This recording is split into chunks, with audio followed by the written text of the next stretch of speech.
16, verse 1. We're going to give it a breakdown and a quick life example. Let's get right into it.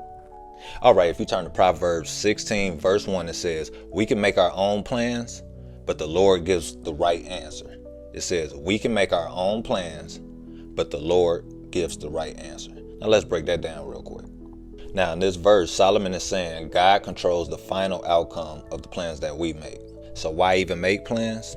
Well, in doing God's will, this is how it works. We must coordinate our effort with God's control.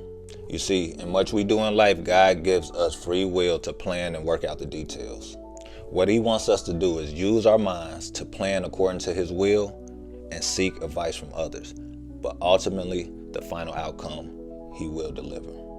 Now, a good planner will seek God's desire, which will in turn lead us to acting in his way. So live for God, asking him for guidance when you do plan, and then trusting him when you act on your plan.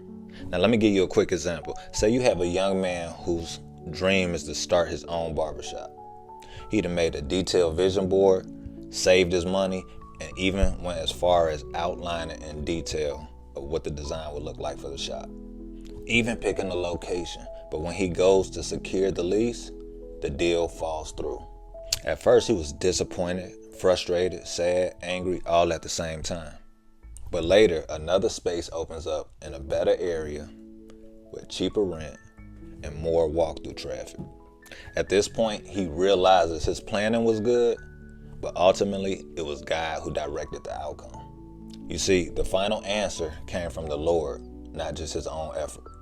So yes, it's very vital to plan and prepare diligently, but also trust in God to guide you and establish the results.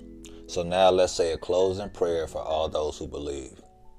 Dear Heavenly Father, I thank you that you see my heart and know my plans. Lord, I commit every thought, every decision, and every plan I make into your hands. Please guide my words and actions so that they will line up with your will. Help me to trust that even when things don't go as I expected, that you are working behind the scenes for my good. Teach me to seek your guidance in all I do, and give me wisdom to speak and act in ways that honor you. May my plans be established